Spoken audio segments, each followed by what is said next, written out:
UP और उत्तराखंड की खबरों के लिए एबीपी गंगा को सब्सक्राइब करें और बेल आइकन दबाएं।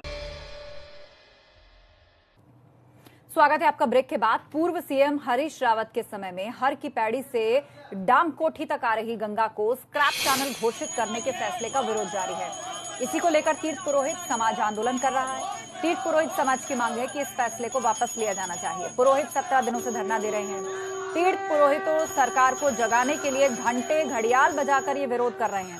पुरोहितों ने अब मांग की है कि मौजूदा सरकार पूर्व सरकार के आदेश को बदलकर अब एक नया शासन आदेश पारित करे।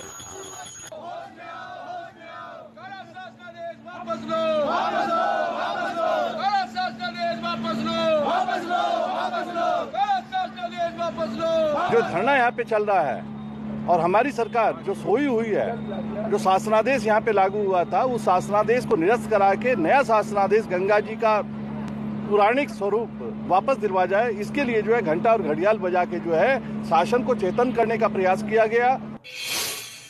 और अब एक बड़ी खबर, टिहरी में एक कार खाई में गिर गई है। अनियंत्रित होकर ये कार खाई में जा गिरी। कार सवार एक शख्स घायल बताया जा रहा है। टिहरी श्रीनगर मोटर मार्ग पर यह हादसा हुआ, जहां पर एक कार जो है वो खाई में जा गिरी है।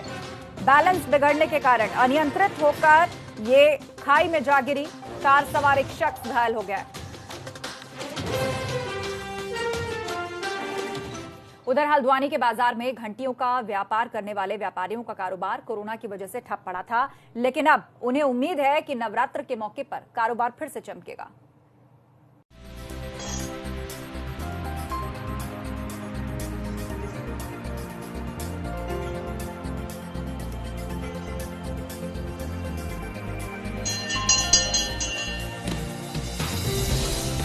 हल्द्वानी के राजीव अग्रवाल पिछले कई साल से घंटी का कारोबार करते आ रहे हैं। वैसे तो घंटी का कारोबार पूरे साल चलता है, मगर गर्मी और सर्दियों की छुट्टी के दौरान इनकी डिमांड बढ़ जाती है, क्योंकि छुट्टी के दिनों में लोग अपने घर आते हैं और मंदिरों में घंटी चढ़ाकर मन्नत मांगते हैं।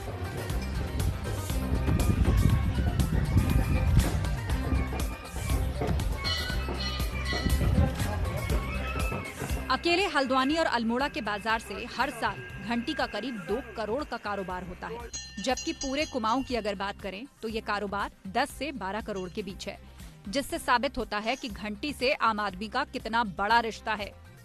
कुमाऊं में मैं कहूँगा चंद शासकों के जमाने से ही घंटी चढ़ाने का इतिहास रहा। अगर आज भी आप पुराने मंदिरों को देखें तो वहाँ 500 साल 400 साल पुरानी घंटियाँ टंगी हुई मिलती हैं।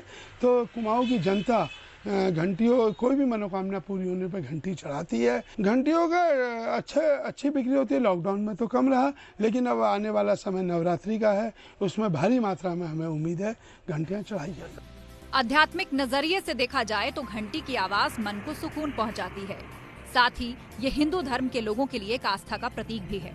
इसीलिए घर की पूजा से लेकर मंदिरों तक घंटी नजर आएगी। जानकार बताते हैं कि घंटी की आवाज से नकारात्मक ऊर्जा दूर होती है।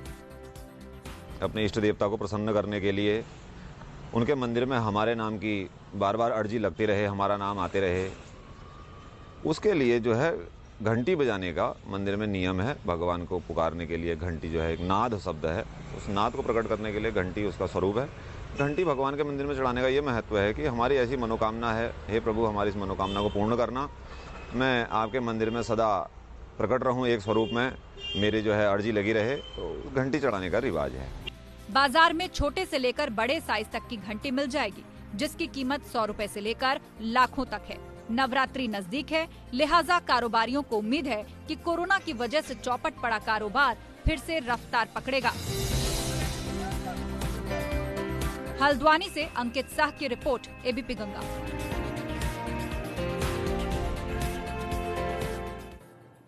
उधर मशहूर सिंगर जुबिन नौटियाल के पिता इन दिनों कोरोना से प्रभावित लोगों को खाद्य सामग्री बांट रहे हैं। रामशरण नौटियाल जौनसार बाबर क्षेत्र के कई इलाकों में राशन किट बांट रहे हैं और उनका कहना है कि महामारी के समय में सभी को मिलकर काम करने की जरूरत है।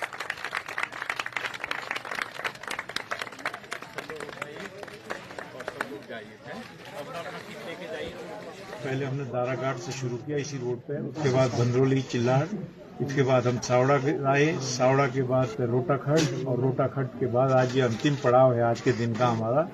हम लोग इस वक्त कोटी में हैं और यहाँ भी करीबन 60-65 परिवारों को, जरूरतमंद परिवारों को हमने ये किट उपलब्ध करानी है।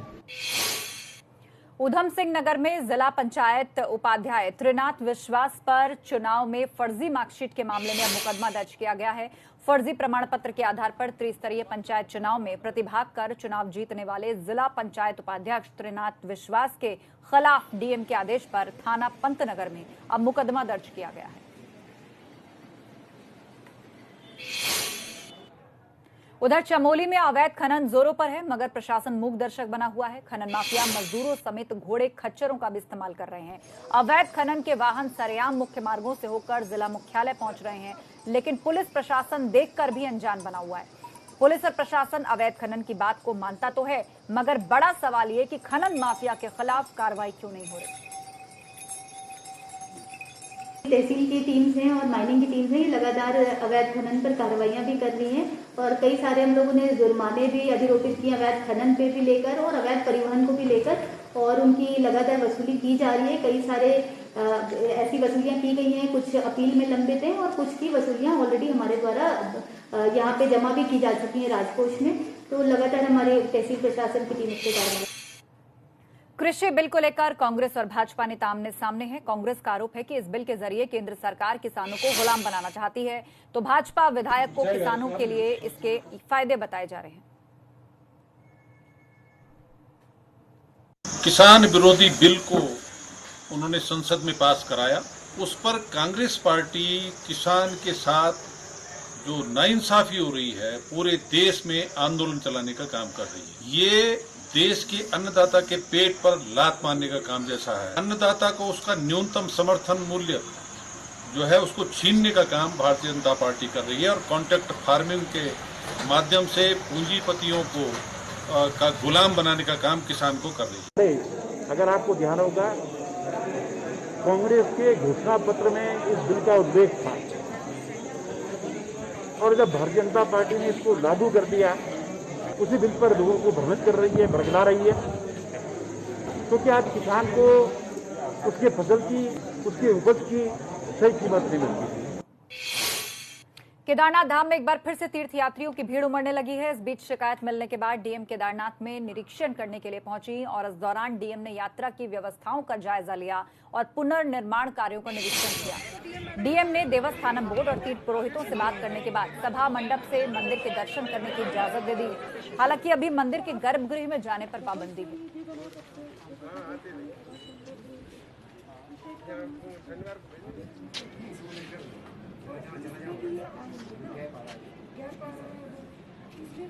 पुरोहितों से वार्ता करते हुए सभा मंडप से दर्शन करने हेतु श्रद्धालुओं के लिए ओपन किया गया है। गर्भगृह में जाने की अनुमति अभी भी प्रदान नहीं की गई है। व्यवस्था बनाने हेतु पर्याप्त संख्या में पुलिस, वाईएमएफ की टीमें और डीडीआरएफ के जवानों की तैनाती तथा मंदिर समिति के कर्मचारियों की तैनाती की गई।